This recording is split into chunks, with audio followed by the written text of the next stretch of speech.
오늘 말씀을 간단히 말한다면 수레에 실린 언약궤가 흔들리어서 떨어지려는 것을 붙잡은 사람이 즉사한 내용입니다.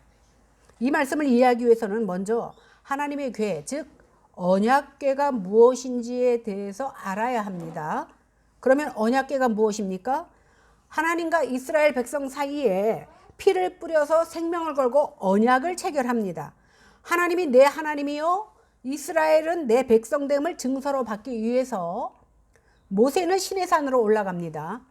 그런데 이스라엘 백성들은 모세가 빨리 내려오지 않자 금송아지를 만들어서 그것이 바로 우리를 구원한 여호와 하나님이다, 이렇게 경배합니다. 40일 만에 모세가 산에서 내려오고 이 모습을 보고 분노해서 언약의 돌판을 던져서 깨뜨려 버립니다. 그런 후에 모세가 다시 하나님 앞에 나아가서 두 번째 돌판을 받아옵니다. 이 두 돌판과 아론의 쌍난 지팡이, 만나가던 황금 항아리, 이렇게 세 가지의 물건이 들어가 있는 것이 바로 언약궤입니다. 출애굽기 25장에 보면 이 언약궤의 식양이 주어집니다. 그리고 출애굽기 31장에 보면 그 식양대로 언약궤가 만들어집니다. 하나님께서는 광야에서 모세에게 설계도를 주셔서 성막을 짓도록 하셨는데 그 성막 안에는 방이 두 개가 있습니다. 그 두 개의 방 중에서 제사장이 밖에서 안으로 들어가서 제일 먼저 만나게 되는 방이 성소입니다. 그리고 성소 안쪽으로 들어가서 커튼을 제끼면 또 하나의 방이 있는데 그 방이 지성소입니다. 이 지성소는 하나님께서 임재하심을 상징하는 방입니다. 그런데 이 방에는 아무나 들어갈 수가 없어요.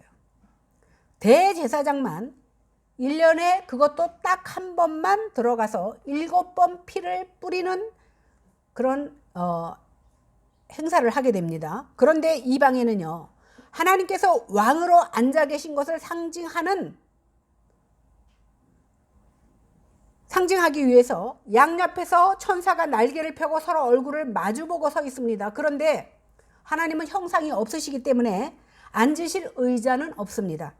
그러나 하나님께서 발을 얹어 놓을 수 있는 발등상을 만들어 놓았는데 이 발등상으로 만들어 놓은 것이 바로 하나님의 언약궤인 겁니다. 언약궤의 크기는요, 길이가 1.2m, 그 다음에 폭과 높이가 75cm 정도, 그러니까 직사각형으로 되어 있습니다. 그런데 이 언약궤가 지성소 안에서 없어졌습니다. 성경만 읽으면 잠깐 없어진 것 같지만 그 기간이 무려 70년 이상이나 됩니다. 그럼 이 언약궤가 왜 없어졌을까요? 이스라엘 백성은요, 가나안 땅에 들어가서도 여전히 우상 숭배를 했습니다. 그러던 중에 이스라엘과 블레셋이 전쟁을 합니다. 이 전쟁에 언약궤를 메고 나갔다가 이스라엘이 전쟁에서도 지고 언약궤도 뺏깁니다. 그러나 언약궤가 있는 곳마다 재앙이 그치지 않자 블레셋 사람들은 멍에를 한 번도 메어보지 않은 젖나는 소 둘을 끌어다가 송아지는 떼어서 그 집에 보내고 속건제 드릴 금 보물은 상자에 담아서 언약궤와 함께 수레에 싣고 벳세메스로 가게 합니다. 그런데 암손은요, 떼어놓은 새끼에게로 가는 것이 아니라 벳세메스를 향해서 자로나 우로나 치우치지 않고 가는 것을 우리는 알 수 있습니다. 오늘 사무엘상 6장 19절에 보면 언약궤가 벳세메스에 도착했을 때 사람들이 언약궤를 들여다 봅니다. 그 결과 어떻게 됩니까? 70명이 죽습니다. 이때부터 언약궤를 아비나답의 집에 들여다 놓고 아비나답의 아들 엘르아사를 구별해서 언약궤를 지키도록 합니다. 이렇게 언약궤는요, 이것저것 옮겨 다니다가 마침내 아비나답의 집에서 20년 동안 머물러 있게 됩니다. 그러다가 오늘 언약궤가 다시 옮겨지게 되는 내용이 바로 오늘 본문의 내용입니다. 6절 한번 읽어보겠습니다. 시작. 그들이 타작마당에 이르러서는 소들이 뛰므로 웃사가 손을 들어 하나님의 궤를 붙들었더니, 다윗이요, 왕이 되면 꼭 해야겠다는 생각이 있었습니다. 그게 뭐냐면 언약궤를 되찾아 오는 거였습니다. 다윗은요, 자기가 이스라엘의 왕이었지만 이스라엘을 다스리는 진정한 왕은 하나님이라고 생각했습니다.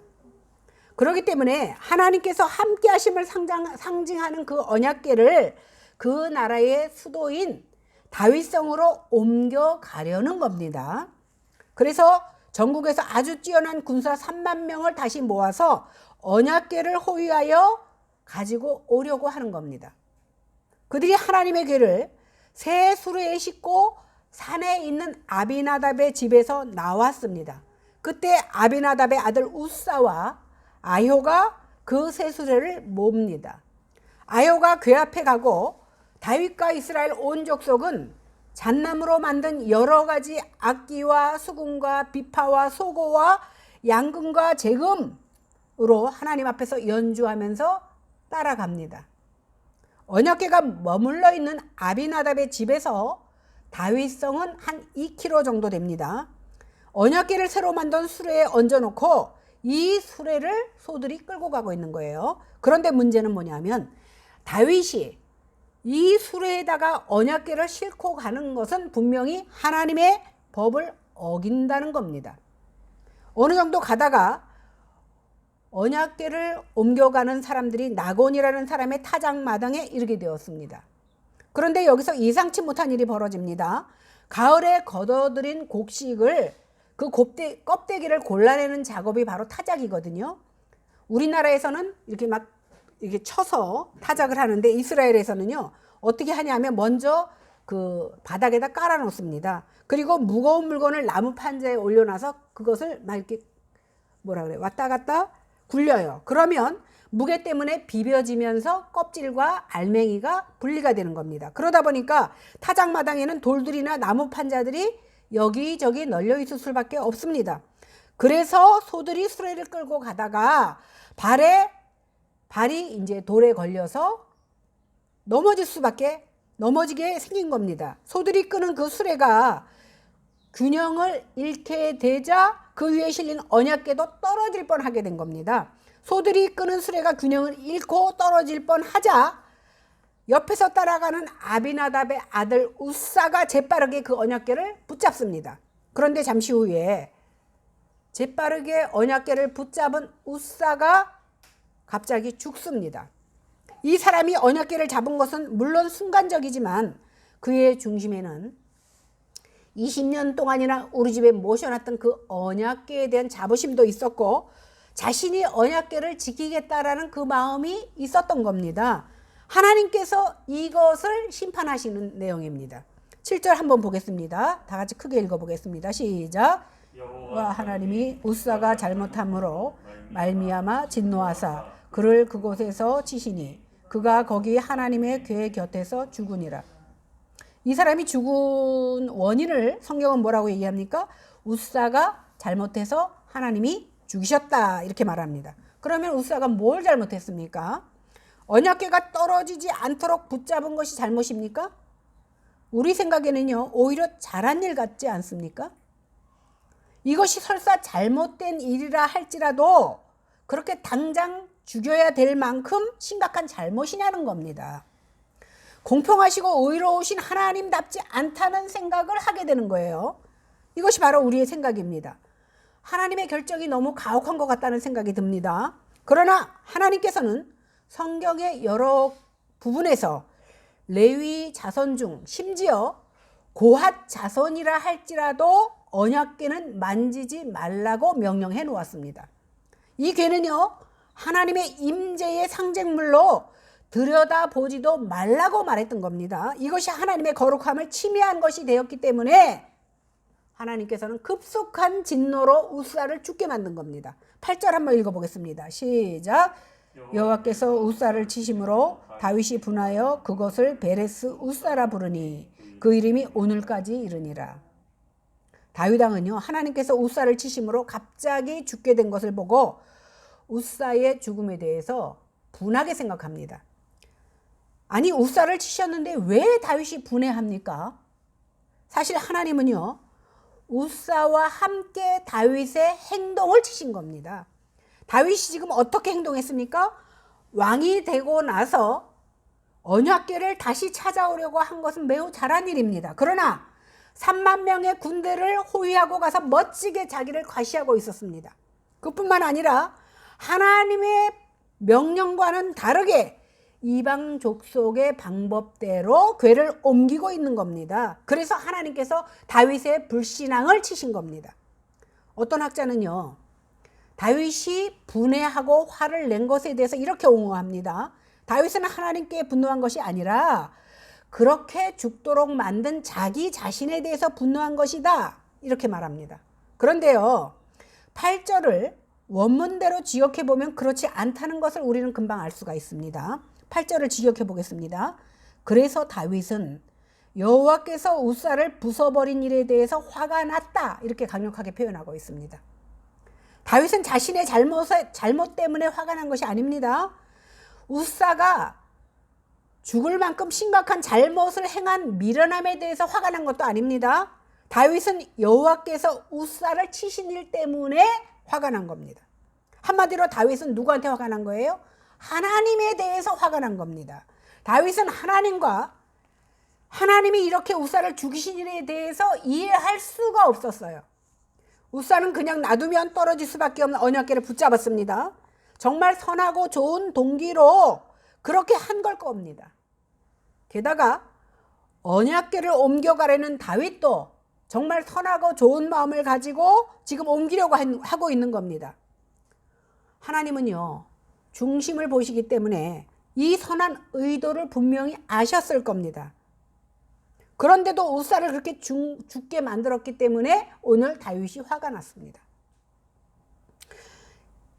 다윗이 화가 나서 보인 반응이 있는데 두 가지입니다. 첫째는요, 우사가 죽은 장소를 베레스 우사, 이렇게 이름을 붙입니다. 여기서 베레스라는 말은요, 히브리 말로 부숴버린다, 이런 뜻을 가지고 있습니다. 우사라는 것은 사람의 이름인데 이스라엘 백성들은 사람의 이름에도 어떤 의미를 담고 있습니다. 우사라는 뜻은 힘이라는 뜻입니다. 그러니까 하나님께서 그 힘을 부숴버린 겁니다. 몇십 년간이나 방치되었던 하나님의 궤를 내가 찾겠다고 하는 그 나를 하나님이 부수신 거예요. 이렇게 하나님께서는 이렇게 하나님께서 우사를 부숴버리겠다라는 우사를 부숴버린 것에 대해서 다윗은 그곳 이름을 베레스 우사다, 이렇게 이름을 붙입니다. 그리고 또 다른 반응이 9절 10절에 나오는데 한번 다 같이 읽어보겠습니다. 시작. 다윗이 그날에 여호와를 두려워하여 이르되 여호와의 궤가 어찌 내게로 오리요 하고 다윗이 여호와의 궤를 옮겨 다윗성 자기에게로 메어가기를 즐겨하지 아니하고 가드 사람 오벳 에돔의 집으로 메어간지라. 이렇게 갑자기 우사가 급사를 하자 다윗은 굉장히 두려워졌습니다. 그래서 다윗성으로 언약궤를 가져가는 일을 포기합니다. 이처럼 하나님의 영광은요, 힘이 있는 임금이라고 해서 돌려지는 것이 아니라는 겁니다. 결국 다윗은 그곳에서 멀지 않은 오벳 에돔이라는 사람의 집에다가 언약궤를 갖다 놓습니다. 이제 우리가 생각해 볼 것은요, 하나님께서 우사를 죽이신 까닭이 무엇인가 하는 겁니다. 설사 언약궤를 붙잡은 것이 잘못이라고 하더라도 좋은 동기로 그렇게 하셨는데 어째서 그것이 죽어야만 하는 이유가 되느냐는 겁니다. 우리 사람의 입장에서 보면 정말 이해가 되지 않습니다. 다윗은 후에 충분히 하나님이 왜 그러셨는지 이해를 하지만 당시 현장에서는 이해할 수가 없어서 힘들어합니다. 그래서 화가 났던 겁니다. 우리가 하나님의 하시는 일에 대해서 바르게 이해하지 못하는 까닭은 뭐냐 하면 우리가 우리의 생각, 다시 말해서 사람의 입장에서 생각을 하고 판단하기 때문입니다. 바꿔 말하면 인간은요, 철저하게 인간 중심적으로 생각하고 판단한다는 겁니다. 그래서 하나님에 대해서 하나님의 뜻을 이해하기보다는 내 생각에 맞춰서 하나님을 이해하려고 한다는 겁니다. 그래서 오늘 본문에 나오는 사건도 사람의 입장에서 생각하면 하나님이 이해되지 못하고 오히려 가혹하게 생각할 수밖에 없는 겁니다. 그런데 하나님은요, 사람이 어찌 보든지 그것을 생각하기에 앞서 당신의 말하신 그 말씀의 진리에 맞춰서 행동하신다는 겁니다. 그래서 하나님께서 행하시는 일에 대해서 함부로 인간이 나쁘다 좋다 말해서는 안 되는 겁니다. 일찍이 하나님께서는요, 언약궤를 옮기는 일에 대해서 이렇게 세 가지로 말씀하셨습니다. 간추려 보면 이렇습니다. 첫째는요, 언약궤는 레위인이 옮겨야 된다. 특별히 레위인 중에서도 고핫 자손들만 옮길 수 있게 하셨습니다. 둘째는요, 옮길 때는 반드시 어깨에 매서 옮겨라 이렇게 말씀하셨습니다. 그래서 언약궤는요, 그것을 들어서 맬 수 있는 채가 달려 있습니다. 셋째는요, 레위인이라 할지라도 언약궤는 물론이고 성막에 있는 물건을 함부로 만지면 죽는다 이렇게 말씀하셨습니다. 민수기 4장 15절을 한번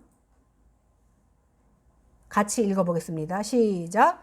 진영을 떠날 때에 아론과 그의 아들들이 성소와 성소의 모든 가굿 없는 일을 마치고 고핫 자손들이 와서 맬 것이니라. 그러나 성물은 만지지 말라. 그들이 죽으리라. 회막 물건 중에서 이것들은 고핫 자손이 맬 것이며. 나오죠. 그런데 이번에 언약궤를 옮길 때 매서 옮기라는 하나님의 명령과 상관없이 수레를 사용했고 소가 끌게 했습니다. 이것은 하나님의 말씀을 따르지 않고 이방 민족의 방법을 따른 겁니다. 게다가 레위인이 아닌 자가 감히 언약궤를 붙잡았습니다. 그러니 현장에서 죽을 수밖에 없었던 겁니다. 이처럼 하나님의 율법은요, 100%를 요구합니다. 그래서 율법으로 구원받을 수 없는 겁니다. 0.001%라도 우리가 지키지 못하면 그것이 불순물이 되는 것이고 그것 때문에 우리는 구원을 받을 수 없는 거예요. 그래서 100% 율법을 완성하신 예수님께서 죽으셔야 했던 겁니다. 그러니까 얼렁뚱땅이 하나님께는 통하지 않는다는 겁니다. 그러면 그때 우사가 언약궤를 잡지 않았다면 언약궤가 밑으로 떨어졌을 텐데 그러면 그래도 그대로 놔둬야 됩니까? 그대로 놔둬야 됩니다. 왜요? 우리는 그저 하나님의 명령을 따라서 보고 있는 것이, 다시 말해서 하나님의 말씀대로 순종하는 것이 하나님이 원하시는 거라는 겁니다. 그래서 우리가 내 머리로 이해하고 판단하려는 것은 굉장히 위험한 일입니다. 그런데 지금 이 시대가 어떻게 되었습니까? 마치 그 당시에 행했던 것처럼 하나님의 생각을 내 마음대로 생각하고 그렇게 판단하고 행동하고 있다라는 겁니다. 그래서 하나님은 지금 이 시대를 징계하고 계시는 겁니다. 그래서 우리에게 가장 우선돼야 될 것이 뭡니까? 하나님의 말씀을 말씀대로 순종하는 일입니다. 이것이 언약궤 자체보다 더 중요한 일이 되는 거기 때문입니다. 언약궤는요, 하나님을 상징하는 거룩한 물건입니다. 그러나 그것이 하나님 자체, 하나님 말씀보다 더 중요하지는 않다는 겁니다. 그래서 어떤 경우에는 하나님께서도 그 언약궤를 포기하십니다. 그러면 언약궤와 하나님에 대해서 조금 더 생각해 보겠습니다. 아까 제가 언약궤가 70년 동안이나 지성소에 없다고 말씀드렸습니다. 이해를 돕기 위해서 사무엘상 4장에서 6장까지의 말씀을 간추려 보면 이렇습니다. 우사가 죽기 전 70년 전에 제사장들이 지성소에서 언약궤를 메고 나와서 이것을 전쟁터로 가지고 나갑니다. 하나님의 허락도 없이 자기들의 판단대로 전쟁터에 가지고 온 겁니다. 이 언약궤는요, 하나님이 함께 하신다는 표시고 상징이기 때문에 이것을 전쟁터로 가지고 나오면 하나님께서 적군을 물리쳐 주실 거라고 생각한 거예요. 사실 옛날에는 이스라엘 백성들이 가나안 땅으로 들어올 때 여러 부족들과 전쟁을 많이 치르는데 그때마다 하나님의 언약궤가 옆에 있었기 때문에 전쟁에서 승리했습니다. 언약궤는요, 그룹들 사이에 좌정하신 만군의 여호와의 이름으로 불리는 지극히 거룩한 성물이었습니다. 그러니까 이스라엘 백성에게 하나님의 임재를 대신하는 일종의 움직이는 성막이다, 이렇게 이해를 했던 겁니다. 그렇기 때문에 이번에도 언약궤를 전쟁터로 가지고 나가면 적군과의 싸움에서 이길 줄로 알았던 겁니다.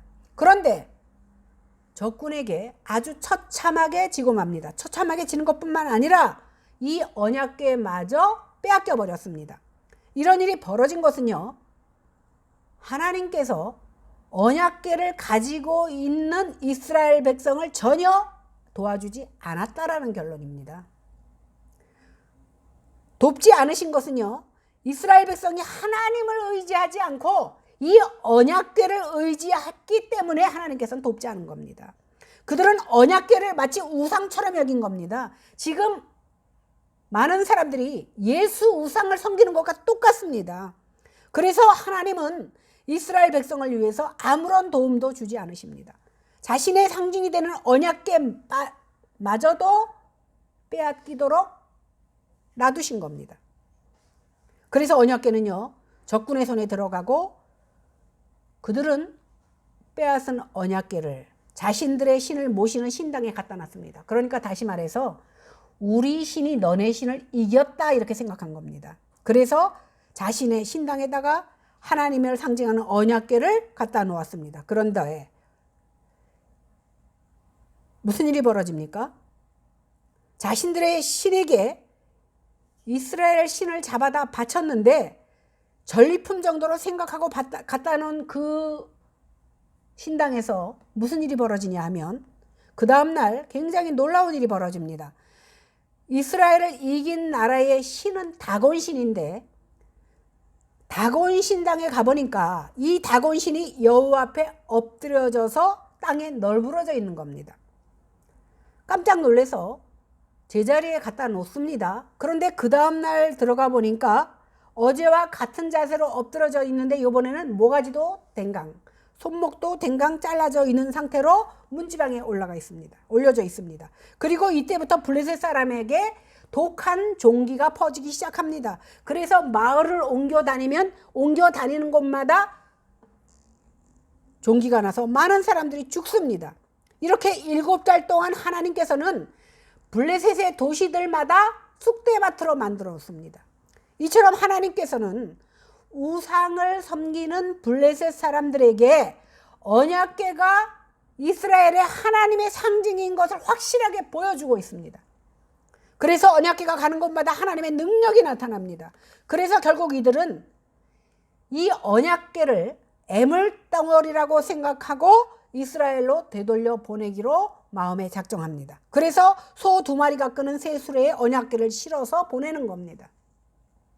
이렇게 언약궤를 옮길 때 그들은 하나님의 명령을 모르기 때문에 수레에 실어서 보냅니다. 그런데 하나님의 명령이 무엇인지 아는 다윗 왕이 하나님의 말씀을 소홀히 하고 이방인들이 하는 그 모습 그대로 언약궤를 옮기려고 했던 겁니다. 거기다가 감히 하나님의 상징물인 언약궤에 손까지 댄 겁니다. 그래서 하나님의 진노로 그 손댄 자가 죽게 된 겁니다.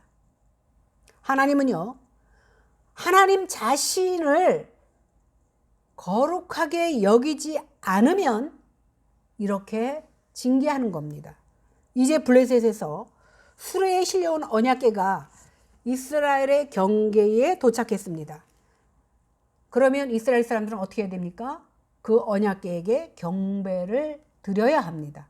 그런데 언약궤를 들여다봅니다. 그래서 사무엘상 6장 19절에 보면 하나님께서 그들을 쳐서 70명이 그 자리에서 한꺼번에 죽습니다.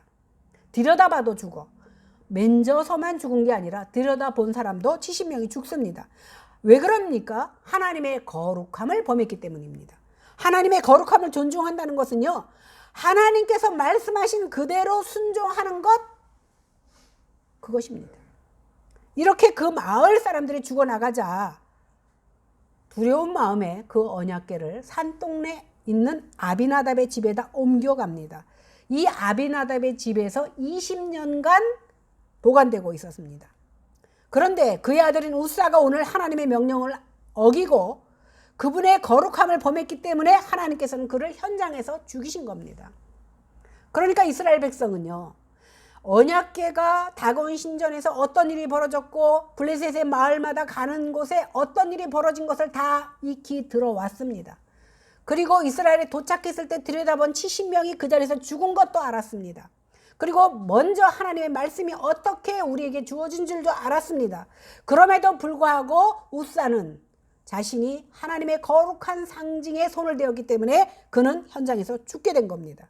그럼 오늘 본문이 우리에게 무엇을 교훈하시고자 하는 건지 보겠습니다. 하나님께서는요, 자신의 거룩하심을 범한 자를 용서치 않는 겁니다. 근데 오늘 십계명 4계명이 뭐라고 되어 있죠? 안식일은 거룩한 날이니 너희는 그날을 거룩히 지키라. 그러니까 우리는 뭐예요? 거룩을, 하나님의 안식일을 지키지 않는 자는 거룩을 범한 자예요. 우사와 마찬가지입니다. 이렇게 하나님은 우사를 죽이심으로 다윗과 이스라엘 백성에게 엄중히 경고하십니다. 하나님께서 다윗에게 큰 은혜를 베푸시고 그로 왕이 되게 만드셨습니다. 그런데 그 은혜만 생각하고 하나님을 향한 경외심이 없어진 겁니다. 그러나 하나님에 대한 경외가 느슨해지고 하나님의 말씀을 소홀히 여기고 결국은 그분의 거룩함에 상처를 입혀서 결국은 벌을 받게 된 거라는 겁니다. 그래서 가드 사람 오베데돔의 집에 석 달을 놔두게 됩니다. 석 달이 지난 후에 다시 다윗이 언약궤를 옮길 때는 하나님의 말씀대로 철저하게 행동하는 것을 우리는 알 수 있습니다.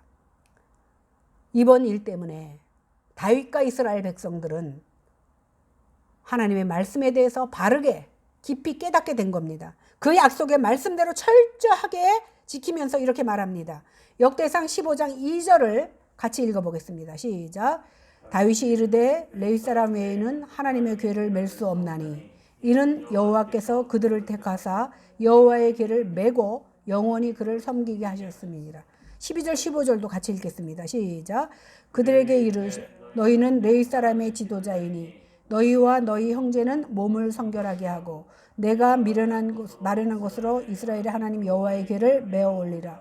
전에는 너희가 매지 아니하였으므로 우리 하나님 여호와께서 우리를 찢으셨으니 이는 우리가 규례대로 그에게 구하지 아니하였음이라. 이에 제사장들과 레위 사람들이 이스라엘 하나님 여호와의 궤를 메고 올라가려 하여 몸을 성결하게 하고 모세가 여호와의 말씀을 따라 명령한 대로 레위 자손이 체위에 여호와의 궤를 어깨에 매니라. 이 말씀을 통해서 우리는 하나님을 섬긴다고 하는 것은 전적으로 하나님의 뜻에 맞춰야 한다는 것을 깨달아야 됩니다. 하나님을 거룩히 여긴다는 것은 하나님의 말씀을 그대로 순종하는 겁니다.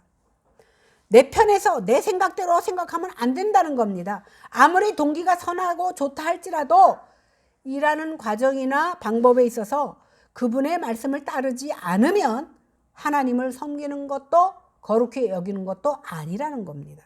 그렇기 때문에 우리의 신앙은 사람의 생각이 아닌 오직 하나님이 명하신 방법대로 행해야 되는 겁니다.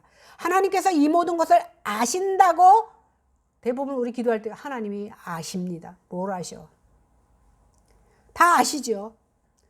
아신다는 것을 빙자해서 자기를 합리화시키면 안 된다는 겁니다. 사람이 보기에 아무리 옳게 그리고 좋게 보여도 그것이 하나님의 방법이 아니면 과감히 잘라버리라는 겁니다. 내 생각을 버릴 줄 알아야 된다는 겁니다. 성경에는요, 하나님의 명령을 우습게 보아서 죽은 사람이 여럿이 나옵니다. 그 대표적인 예가 대제사장 아론의 두 아들 나답과 아비후가 여호와께서 명하시지 않은 다른 불을 가지고 분향한 사실을 알 수 있습니다. 그들 생각에는 분향만 하면 되지 그까지 불이 뭐가 중요하냐 이렇게 생각했을 수도 있습니다. 그러나 하나님은 그 분양에 대해서도 정의로우셨습니다. 그러니까 하나님은 말씀 그대로 하시기를 원했던 겁니다. 그 결과 레위기 10장 2절 3절에 보면 불이 여호와 앞에서 나와 그들을 삼킴에 그들이 여호와 앞에서 죽으니라. 그들도 즉사합니다. 그리고 졸지에 아들 둘을 잃은 아론에게 대제사장이 그토록 열심히 일한 것도 하나님 봐주지 않으셨습니다. 모세를 통해서 이렇게 말씀하십니다. 나는 나를 가까이 하는 자 중에서 내 거룩함을 나타내겠고 온 백성 앞에서 내 영광을 나타내리라 하셨느니라. 그 말에 어떻게 해요? 아론이 잠잠하니라. 왜? 하나님의 말씀을 알기 때문에. 이 말의 뜻은 뭐냐면 하나님의 말씀대로 하지 않는 자는 섬기는 일을 하고 있다 할지라도, 다시 말해서 내가 주의 이름으로 주님의 일을 하고 있다 할지라도 내 거룩함을 범하는 자이고 내 영광을 가리는 자기 때문에 하나님께서는 징계하신다는 겁니다. 그래서 예수님께서도 뭐라 그랬어요? 예수의 이름으로 많은 일을 한다 할지라도 내가 너를 도무지 모른다, 이렇게 말씀하신 겁니다. 우리가 그분의 말씀에 고지식하고 답답할 정도로 순종해야 하는 이유가 바로 여기에 있는 겁니다. 지금 교회 공동체가 주일에 약속한 시간에 모여서 거룩하신 하나님을 예배하는 일은요, 신자의 삶에 있어서 가장 중요한 일입니다. 어떤 일에도 이 일을 양보해서는 안 됩니다. 예배는 우리 삶에서, 우리 삶 가운데 우리 자신을 구별해서 하나님께 드리는 거룩한 의식입니다. 그런데 교회를 오래 다니다 보면 그 자체가, 예배 자체가 일상화되어서 예배 시간에 나와서 앉아있으면 다 예배 드리는 거라고 생각하기가 쉽습니다. 그러나 하나님에 대한 경외함 없이 습관적으로 드리는 예배 역시 하나님의 거룩함을 훼손하는 일이라는 겁니다. 오늘날 하나님께서 그때처럼 직접 우리를 치시지는 않는 것처럼 보이지만 분명한 사실은 무엇입니까? 하나님의 심판대 앞에서 선악간에 우리를 심판하신다는 겁니다. 이 어지러운 때에 얼마든지 축복과 위로의 말씀이 많은데 왜 하필 목사님은 이런 말씀을 하시나, 이렇게 생각할 수 있습니다. 그러나 궁극적으로는 하나님의 뜻을 바로 아는 것이 우리가 바로 사는 길이요, 하나님의 뜻을 바로 아는 것이 한국교회가 사는 길이라는 겁니다. 물론 바쁘고 못 나올 형편인 거 하나님도 아십니다. 그러나 그것은 내 생각입니다. 이제 우리 모두는 거룩하신 하나님을 올바로 예배해야 합니다. 그래서 하나님을 온전히 기쁘시게 하는 성도, 예비하신 축복을 다 받아 누리는 성도들이 다 되어야 될 줄로 믿습니다. 기도하겠습니다.